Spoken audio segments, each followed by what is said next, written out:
بسم الله الحمد لله والصلاة والسلام على رسول الله وعلى آله وصحبه وسلم.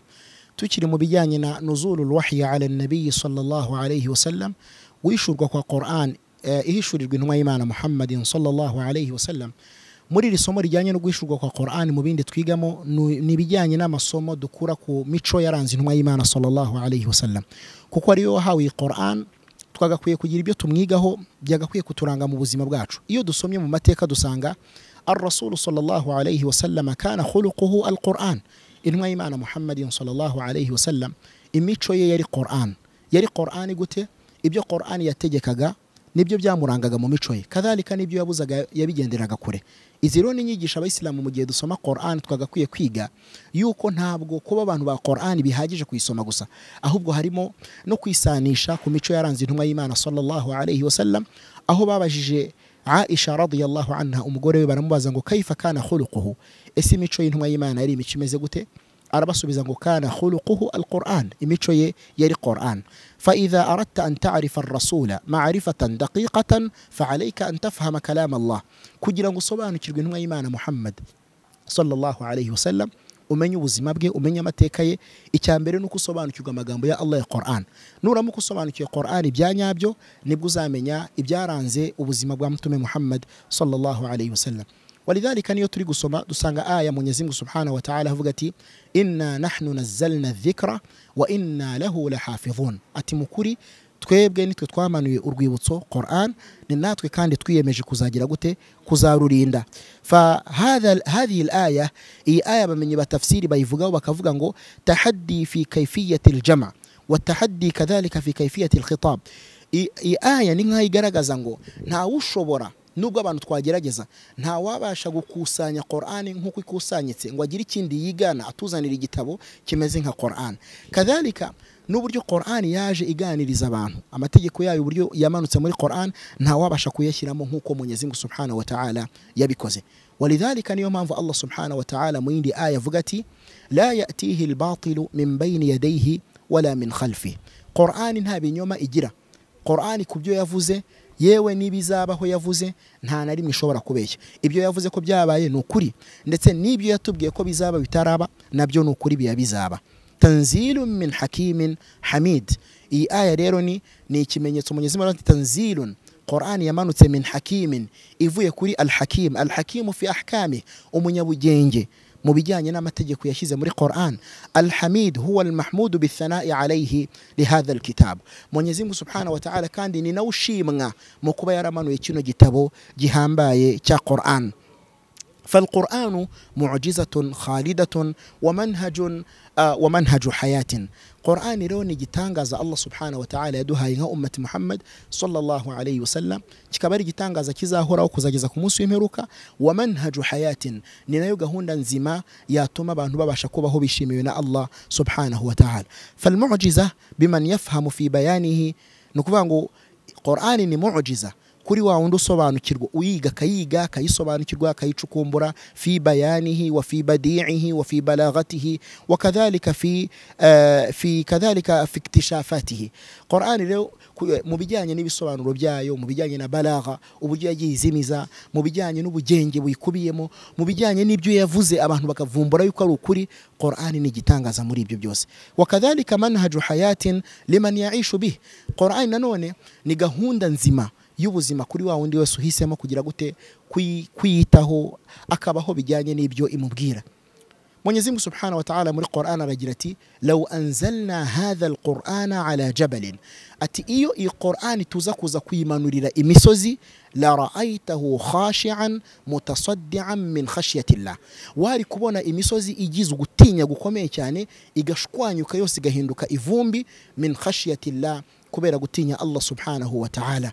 Mwenyezi Mungu Subhanahu wa Ta'ala aragira ati la ra'aytahu khashi'an mutasaddian min khashyati Allah وتلك الأمثال نضربها للناس لعلهم يتفكرون.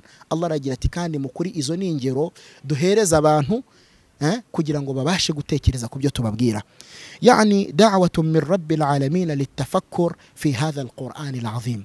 iyi aya iyo witegereje igice cyayo cya nyuma وتلك الأمثال نضربها للناس لعلهم يتفكرون, bisobanuye ngo Qur'an Mwenyezi Mungu kuyimanura ni nkaho ahamagarira abantu kugira gute gutekereza ku magambo arimo bitari ukuyisoma byonyine gusa.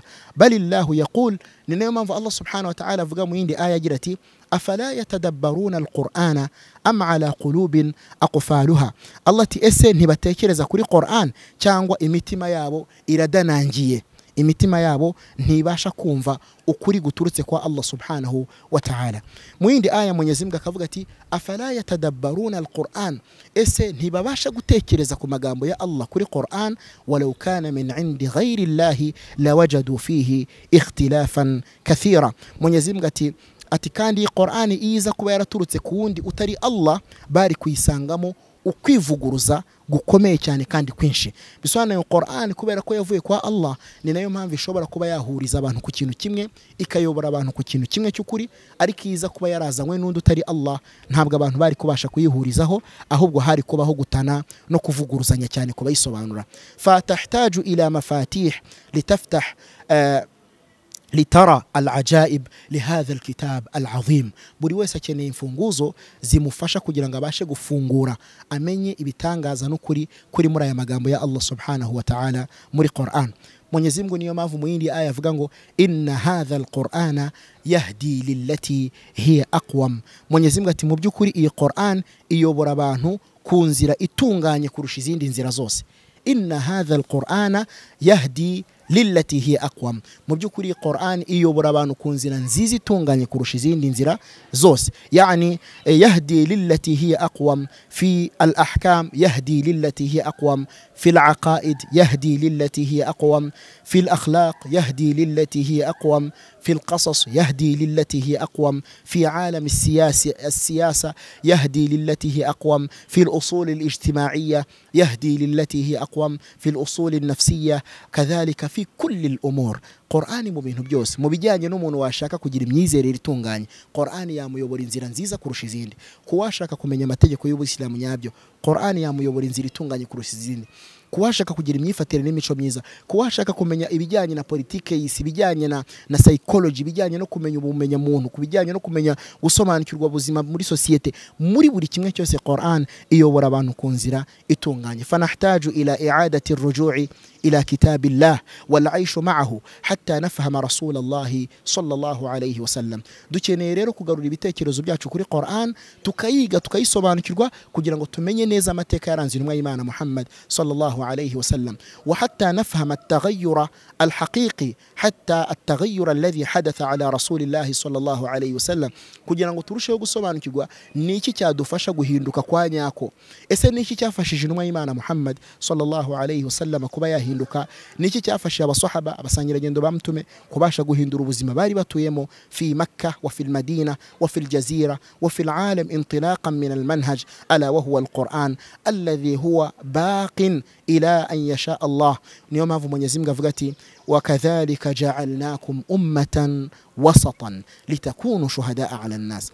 Ati uko niko ummati Muhammad twabagize umuryango hagati no hagati, ay udulan, umuryango ugomba kurangwa n'ubutabera. Ubwo butabera ntabwo dushobora kubugira mu gihe tutarasobanukirwa amagambo ya Allah ukuri ko kuyasobanukirwa. Mwenyezi Mungu ati litakunu shuhadaa 'ala an-nas, kugira ngo muzabe abahamya b'abantu bose ku munsi w'imperuka. Dusaba Allah subhanahu wa ta'ala yuko yaduha kurushaho gusobanukirwa amagambo ye no kuyakurikira no kuyakurikiza, nuko aya magambo ye yaturanga mu buzima bwa buri munsi. Hadha wa sallallahu wa sallama ala nabiyyina Muhammad wa alihi wa sahbihi ajma'in. Wassalamu alaykum wa rahmatullahi wa barakatuh.